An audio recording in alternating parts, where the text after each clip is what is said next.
يا صحابنا يا من تقولون لي كيف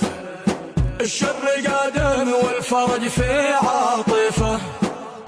بدت من السودان حرب وشواعف، من غزة العزة بداية خريفة، حرب عبوس ترد فصل الشتا صيف، دبر على العالم شنيعة مخيفة، فيها السما تحمر نار وقواصف،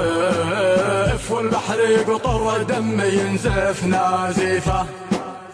والحرث يهلك والنسل والمجادف، حروب مثل السيل تجرف جريفة، فارس في النيروز ثوره وتعنف، والروم بعد القوة أضحت ضعيفة، ترى العرب من كل حدب مناقف، كلنا على خصمه يا ناصر حليفة، ترى المحيط تدور فيه العواصف، ترى البوارج تشتعل في نصيفه، والمال يكسد يا بنوك التسالف، والسوق وحله طايحه عالرصيفه، من هو غني يتخطفوه المخاطف، الاغنياء تصبح لا الاموال عيفه، وحينها يهلك هل الكذب والزيف، وكل طاغي ينفضح زيف زيفه،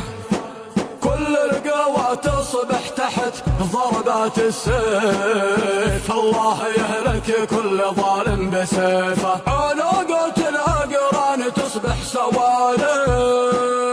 كل ذي يصبح صاحبه يا قذيفه، الجوع ما يرحم هذا الحضر والريف، يتقاتلوا من أجل حبة رغيفة، وحيناه الكل من غير تصنيف، يطلب ويتمنى خروج الخليفة، الوعد وعد الله ما هي تخالف، يتحقق الإلهام ذي في الصحيفة، يتشربوا حبه مع نسمة الطيف، وطيفهم يبقى من عزم لطيفه، عيونهم من شوقه له مذالف، أعظم من أشواق الوالف الوليفة، كل البشر يترقبوا صلاة الضيف، والمؤمن الصادق يهيئ لضيفه، من هو معه يرقى بروس المشارف، يسعد من يصبح معه في كنيفه، عيونهم من شوقها له مذالف، أعظم من أشواق الولف الوليفة، القايد المهدي ما يحتاج تعريف، يستقبلوا أهل النفوس الشريفة، يستقبلوا أهل النفوس الشريفة.